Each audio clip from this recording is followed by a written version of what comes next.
అందరికీ నమస్తే అండి. ఇప్పుడు వరకు మీరందరూ దేవాలయాలు, పుణ్యక్షేత్రాలు ఇవన్నీ వీడియోలు చూస్తూనే ఉన్నారు కదండి.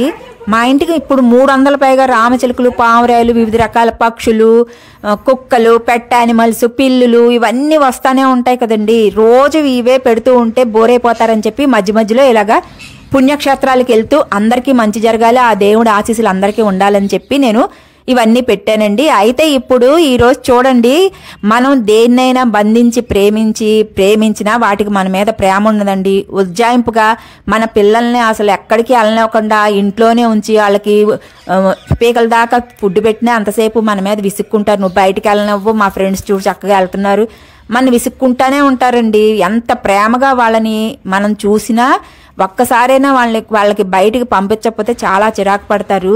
ఇవి కూడా అంతేనండి, పక్షులు కూడా అంతేనండి. చూడండి, చక్కగా ఇలాగ ఫ్రీగా పెంచండి.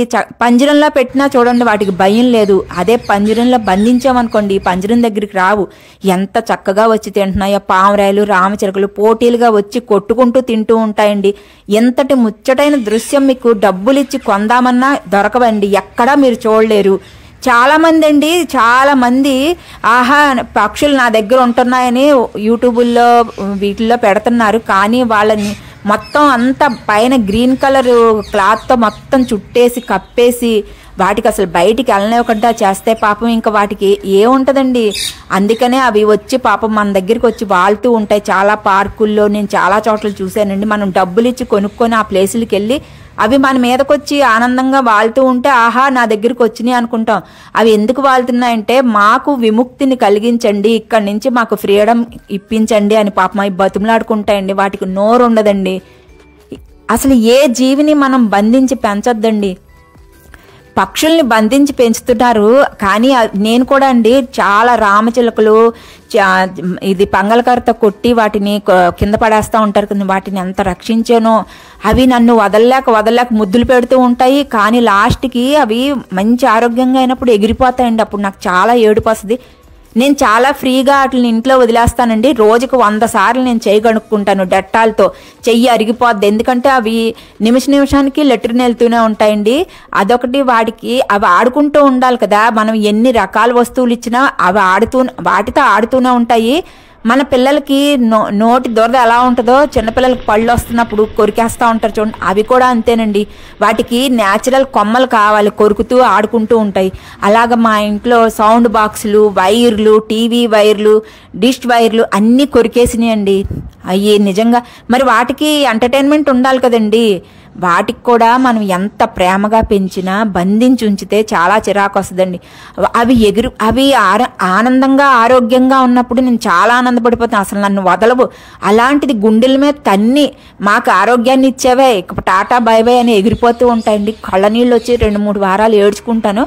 రోజు వచ్చి తింటాయి కానీ నా మీదకి వచ్చి వాళ్ళవండి. నా మీద వాలి నాతో ఉండి నాకు ముద్దులు పెడుతూ ఉన్న పక్షులన్నీ మళ్ళీ తిరిగి వచ్చి నాకు ముద్దు ఇవ్వవు.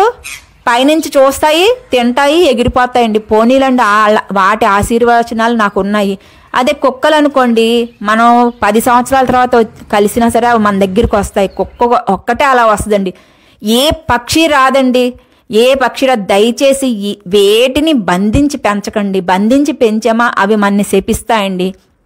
రామదాస్ గారి చరిత్ర లేకపోతే భక్త రామదాస్ గారి సినిమా చూడండి. రామదాసు తన చిన్నప్పుడు తనకి ఇష్టమని చెప్పి రామచిలకని పంజరంలో పెట్టి పెంచుతారు. ఆ తర్వాత రామచిలక శపిస్తుంది అనమాట. నాలాగా నువ్వు కూడా బందికాన అయ్యి చాలా బాధలు పడతావని శపిస్తుంది. పాపం అతనికి తెలియదు.